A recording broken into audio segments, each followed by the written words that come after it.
तो आज हम देखते हैं कि पार्चुरेशन क्या होता है। तो हमें पता है कि ह्यूमन में 9 महीने की एम्ब्रियोनिक डेवलपमेंट होती है, यानी 9 महीने जो बच्चा है वो माँ के पेट में डेवलपमेंट करता है।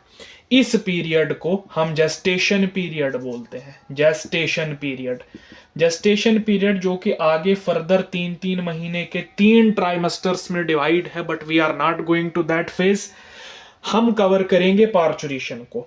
अब जब 9 महीने उस फीटस ने वूम्ब में काट लिए या यूट्रस में काट लीजिए, समझ लीजिए ये फीटस है और ये है यूट्रस, ये यूट्रस है और ये फीटस है।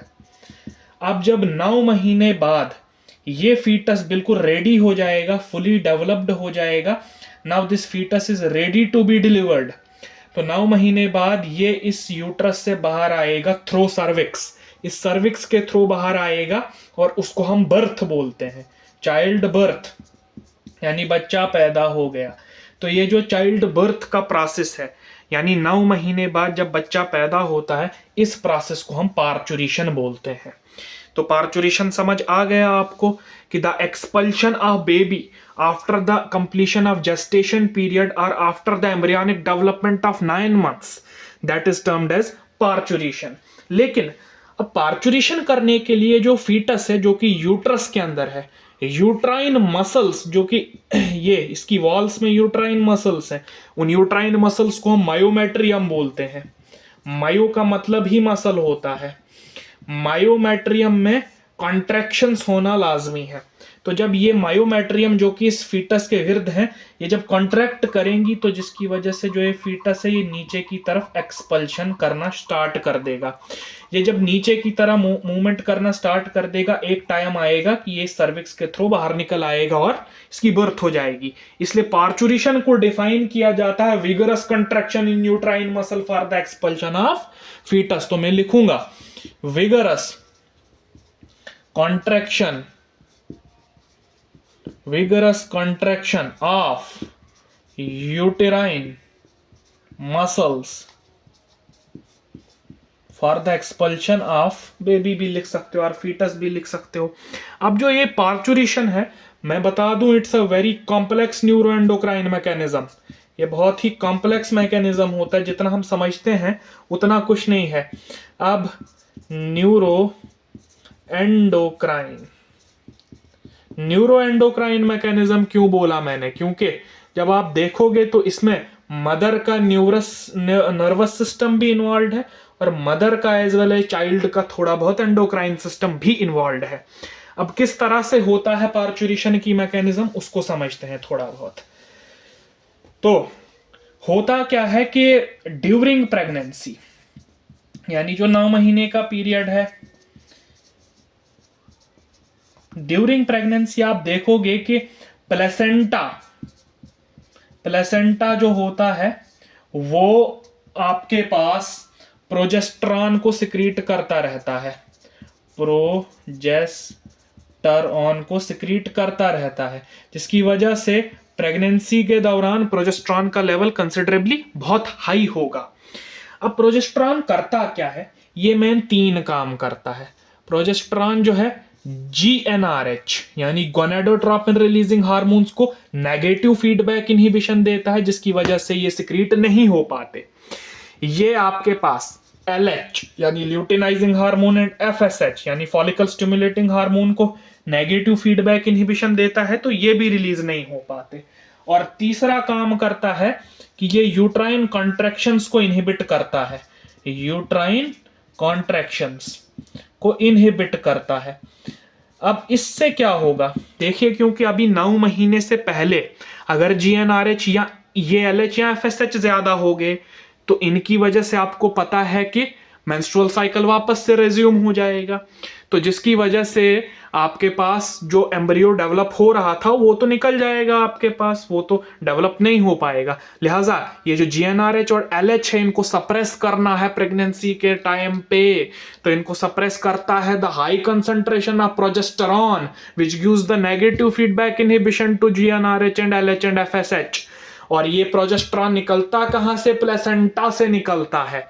और यूट्राइन कॉन्ट्रैक्शंस को इनहिबिट इसलिए करना है क्योंकि अगर 9 महीने से पहले ही यूट्रस ने कॉन्ट्रैक्ट किया तो वो तो अनडेवलप्ड फीटस बाहर निकल आएगा। तो इन सब को प्रिवेंट करने के लिए ये होता है।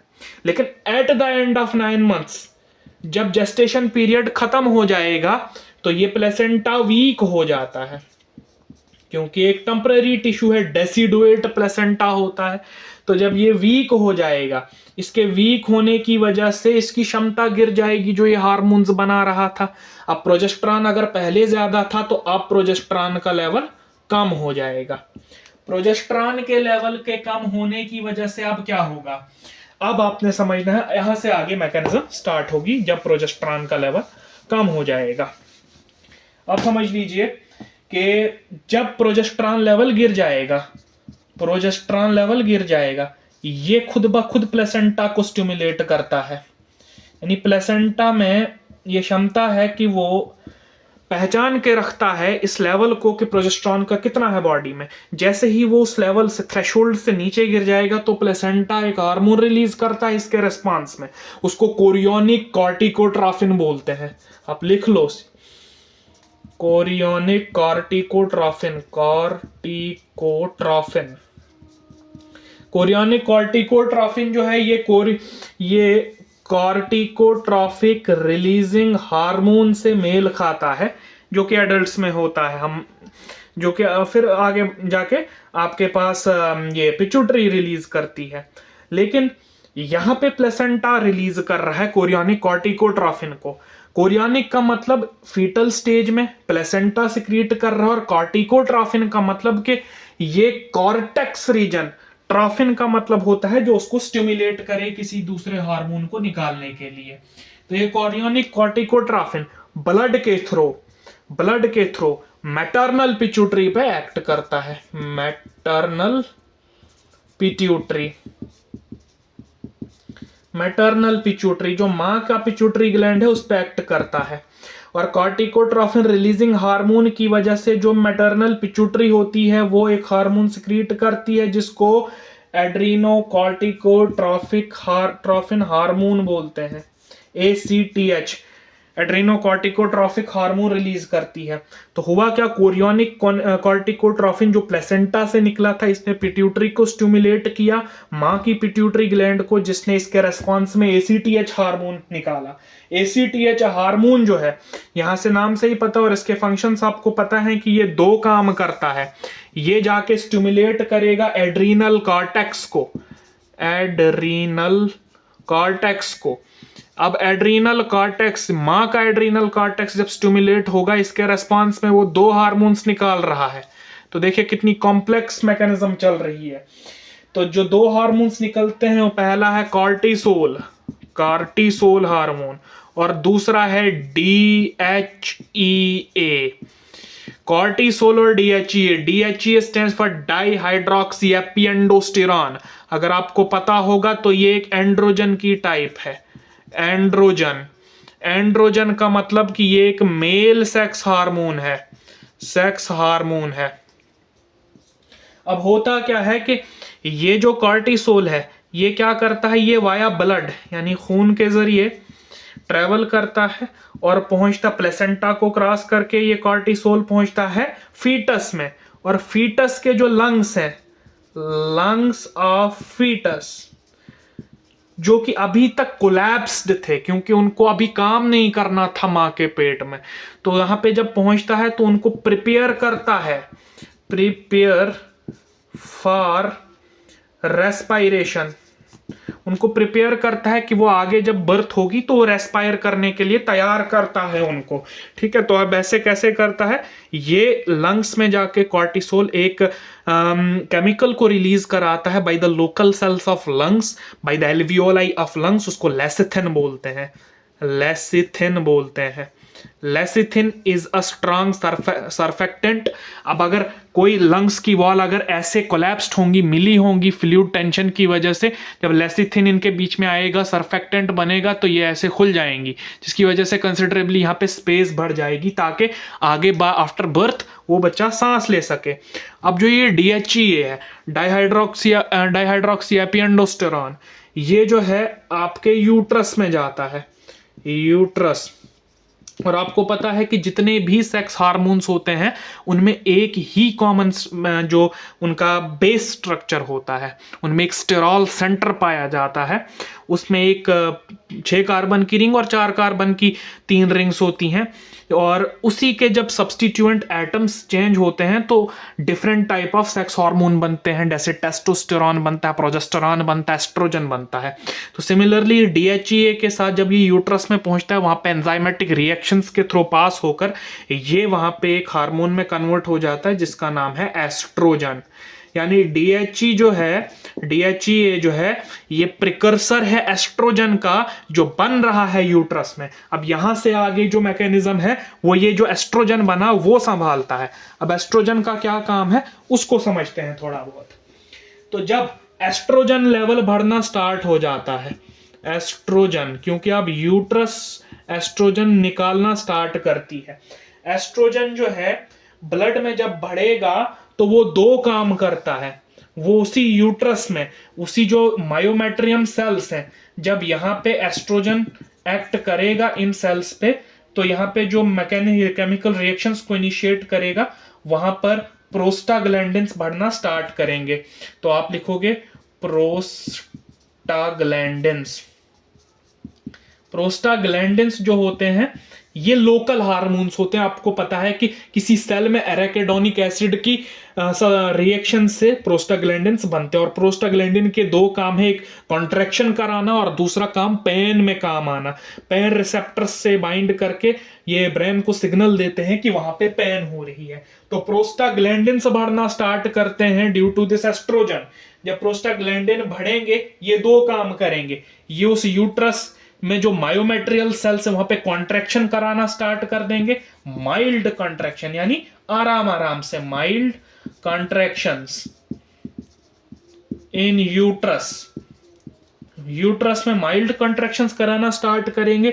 और दूसरा जो प्रोस्टाग्लैंडिन काम करते हैं वो होता है digestion of fibres of cervical plug. क्योंकि आपको पता है कि जो यूट्रस होती है, जब यहाँ पे फीटस डेवलप हो रहा होता है, ये अगर फीटस है, ये यूट्रस है, तो ये जो सर्विकल कैनाल होती है यहाँ पे एक म्यूकस प्लग बन जाता है जो कि इस फीटस को नीचे आने से रोकता है। ये जो सर्विकल प्लग है इसको हटाने के लिए प्रोस्टाग्लैंडिन जो इसमें फाइबर्स होते हैं उनको डाइजेस्ट कर देते हैं ताकि ये प्लग हट जाए, ताकि बर्थ आराम से हो सके। और दूसरा, ये माइल्ड कंट्रैक्शन अब यूट्रस में स्टार्ट हो गई है ताकि इस फीटस को एक्सपल किया जाए, बाहर लाया जाए।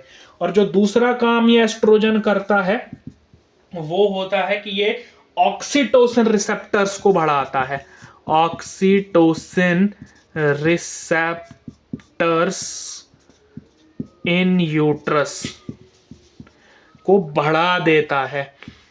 ये वहां पे ये मैकेनिज्म्स करता है कि जो यूट्रस की मायोमेट्रियम है उसमें ऑक्सीटोसिन रिसेप्टर्स को बढ़ा देता है। अब इस सब से होगा क्या, इस सब से आपने समझना है। अब होगा क्या, अब मेन चीज होने वाली है। जैसे ही आपके पास, समझ लीजिए ये यूट्रस थी, ये यूट्रस थी। अब सर्विक्स में जो सर्विकल प्लग था वो डाइजेस्ट हो गया, और ये अगर फीटस था। अब जैसे माइल्ड कंट्रैक्शंस होना स्टार्ट हो गई थी, इसकी वजह से ये जो फीटस है ये आगे आना स्टार्ट करेगा। ये जो सर्विक्स होती है, इस सर्विक्स पे जैसे जैसे प्रेशर पड़ेगा ये स्ट्रेच होना स्टार्ट होगी।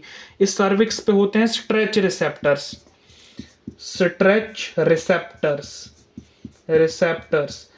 स्ट्रेच रिसेप्टर्स जो हैं जैसे ही वो स्ट्रेचिंग करना स्टार्ट कर देंगे तो उनमें सिग्नल जनरेट होगा, जो नर्व इंपल्स डायरेक्ट हाइपोथैलेमस को मिलेगी।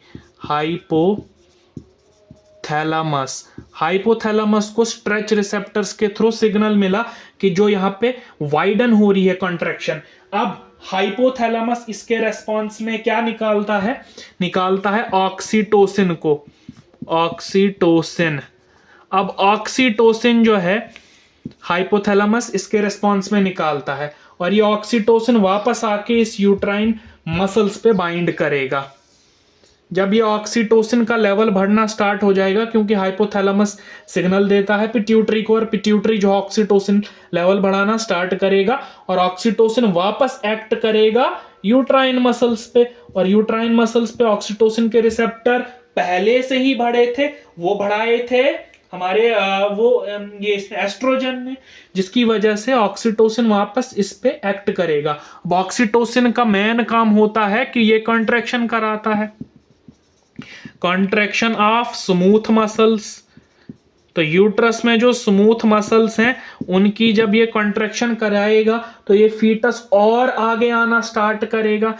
जब ये और आगे आएगा तो ये जो सर्विक्स थी ये और थोड़ा वाइड हो जाएगी। इसके और वाइड होने की वजह से और स्ट्रेच रिसेप्टर्स सिग्नल जनरेट करेंगे, और स्ट्रॉन्गर इंपल्स मिलेगी हाइपोथैलेमस को, उसके रिस्पांस में और ज्यादा ऑक्सीटोसिन निकलेगा, वो और आएगा और यहाँ पे बाइंड करेगा। तो जितना फीटस नीचे आ रहा है उतना ही ज्यादा ये सर्विकल कैनाल वाइड हो रही है, जिसकी वजह से stretch receptor, stretch receptor signal दे रहे हैं हाइपोथैलेमस को, और उतना ही ऑक्सीटोसिन बढ़ रहा है। तो ये जो एक पॉजिटिव फीडबैक मैकेनिज्म मिल रही है यहाँ पे हाइपोथैलेमस को, पॉजिटिव कौन दे रहा है? ये स्ट्रेच रिसेप्टर्स दे रहे हैं। ये जो पॉजिटिव फीडबैक मैकेनिज्म है जिसने एक पूरे रिफ्लेक्स को स्टार्ट कर दिया है। देखिए, आप देख सकते हो कि जैसे जैसे ये वाइड हो रहा है ना, वैसे वैसे स्ट्रेप रिसेप्टर्स और इस ऑक्सीटोसिन को बढ़ाते जा रहे हैं। तो एक रिफ्लेक्स यहाँ पे हुआ है। इस रिफ्लेक्स को फीटल इजेक्शन रिफ्लेक्स बोलते हैं। आप ये लिखोगे, फीटल इजेक्शन रिफ्लेक्स। और फीटल इजेक्शन रिफ्लेक्स यानी फीटस को इजेक्ट करने का जो रिफ्लेक्स है वो किया है ऑक्सीटोसिन ने। और कैसे किया है ये मैंने आपको बता दिया। और एक स्टेज ऐसी आएगी कि ये फीटस जो है मैक्सिमम इस सर्विक्स को डायलेट कर देगा, फिर जाके जो सर्विकल डायलेशन है वो रुक जाएगी। तो डायलेशन हो रही है, डायलेशन, और जो मैक्सिमम डायलेशन है वो होती है 10 सेंटीमीटर की। यानी जब 10 सेंटीमीटर सर्विक्स खुल गई, उससे ज्यादा नहीं खुल सकती, 10 सेंटीमीटर पे रुक जाती है और जो बच्चा है वो बाहर निकल आता है। तो ऐसे बर्थ ऑफ द चाइल्ड हो जाती है। तो ये एक मैकेनिज्म था। लेकिन अब जो ये पूरा पार्चुरेशन है, इस पार्चुरेशन को हमने 3 स्टेप्स में या 3 फेजेस में डिवाइड किया है। पहला होता है stage of dilation. Stage of dilation ये वो स्टेज है कि जिस स्टेज में फीटल इजेक्शन रिफ्लेक्स काम कर रहा है और जो सर्विक्स है वो डायलेट हो रही है, वो वाइड हो रही है, ताकि फीटस आराम से बाहर निकल सके। ये लगभग 6 घंटे से लेकर 12 घंटे तक चलती है स्टेज ऑफ डायलेशन, ठीक है। और मैक्सिमम आपको पता है कि 10 सेंटीमीटर जब सर्विक्स खुल जाती है तो स्टेज ऑफ डायलेशन खत्म हो जाती है, जिसकी वजह से स्टेज ऑफ एक्सपल्शन स्टार्ट हो जाएगा। Stage of expulsion, stage of expulsion में जो फीटस है वो यूट्रस से बाहर निकलना स्टार्ट हो जाएगा, क्योंकि अब डायलेट हो गया, उसके लिए एक स्पेस बन गई है जिसके थ्रू वो बाहर आ सकता है। एंड फाइनली जब फीटस भी बाहर आ जाता है, आप ये नोट कीजिए कि ये स्टेज ऑफ एक्सपल्शन जो है 10 मिनट की भी हो सकती है, यानी छोटी भी हो सकती है, टू मेनी आवर्स भी, यानी इसमें घंटे भी लग सकते हैं। कम से कम 10 मिनट तो लगेंगे ही, लेकिन कई घंटे भी ले सकते हैं। और जो लास्ट होती है वो होती है प्लेसेंटल स्टेज। प्लेसेंटल स्टेज कि जो अब प्लेसेंटा पीछे रह गया है वो प्लेसेंटा बाहर आना स्टार्ट करता है, और वो भी यूट्रस से डिटैच होके बाहर निकल आता है। और जब बच्चे की बर्थ होती है तो उसके नेवल से अम्बिलिकल कॉर्ड कनेक्टेड होती है टू प्लेसेंटा, उस अम्बिलिकल कॉर्ड को काट दिया जाता है, और ऐसे आपके पास पार्चुरेशन की मैकेनिज्म खत्म होती है।